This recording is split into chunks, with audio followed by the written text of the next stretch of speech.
सहारा। गर्मियों की छुट्टियों में 20 दिन के लिए मायके जाने के लिए पत्नी कविता और दोनों बच्चों को रेलवे स्टेशन छोड़ने गया तो मैडम जी ने सख्त हिदायत दी, माँ जी बाबूजी का ठीक से ध्यान रखना और समय समय पर उन्हें दवाई और खाना खाने को कहिएगा। हाँ हाँ ठीक है, जाओ तुम आराम से 20 दिन क्या 1 महीने बाद आना। माँ बाबूजी और मैं मजे से रहेंगे। और रही उनके ख्याल की बात तो मैं भी आखिर उनका बेटा हूँ। मैंने भी बड़ी अकड़ में कहा। कविता मुस्कुराते हुए ट्रेन में बैठ गई। कुछ देर में ही ट्रेन चल दी। उन्हें छोड़कर घर लौटते वक्त सुबह के 7:15 ही हुए थे तो सोचा बाहर से ही कचौड़ी समोसा ले चलूं ताकि माँ को नाश्ता न बनाना पड़े। घर पहुंचा तो माँ ने कहा, मुझे नहीं पता क्या, हमने तला गला खाना पिछले 8 महीने से बंद कर दिया है। वैसे तुझे पता भी कैसे होगा, तू कौन सा घर में रहता है। आखिरकार दोनों ने फिर दूध ब्रेड का ही नाश्ता कर लिया। नाश्ते के बाद मैंने दवाई का डिब्बा उनके सामने रख दिया और दवा लेने को कहा तो माँ बोली, हमें क्या पता कौन सी दवा लेनी है, रोज तो बहू निकाल कर ही देती है।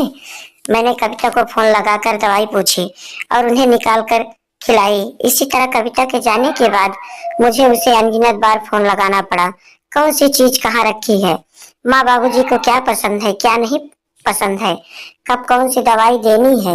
रोज माँ बाबूजी को बहू बच्चों से दिन में 2 बार या 3 बार बात करवाना गिन गिन कर दिन काट रहे थे। दोनों सच कहूँ तो माँ बाबूजी के चेहरे मुरझा गए थे, जैसे उनके बुढ़ापे की लाठी छीन ली हो। किसी ने बात बात पर झुझलाना और चिड़चिड़ापन बढ़ गया था उनका। मैं खुद अपने आप को बेबस महसूस करने लगा। मुझसे उन दोनों का अकेलापन देखा नहीं जा रहा था। आखिरकार अपनी सारी अकड़ और एक बेटा होने के अहम को ताक पर रखकर 1 सप्ताह बाद ही कविता को फोन करके बुलाना पड़ा।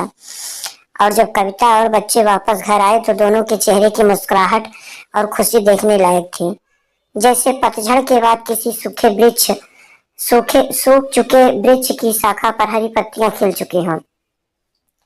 और ऐसा हो भी क्यों नहीं, आखिर उनके परिवार को अपने कर्मों से रोशन करने वाली उनकी कविता जो आ गई थी। मुझे भी इन दिनों में एक बात बखूबी समझ आ गई थी और वो यह कि वृद्ध माता पिता के बुढ़ापे में असली सहारा एक अच्छी बहू ही होती है, ना कि बेटा। इसलिए कहते हैं ना कि बेटी काम देगी ना बेटा काम देगा। बहू से बनाकर रखो, बुढ़ापे में काम देगी। मेरी वीडियो अच्छी लगी हो तो मेरे चैनल को लाइक करें, शेयर करें, सब्सक्राइब करें। आप अपना ख्याल रखें। राधे राधे।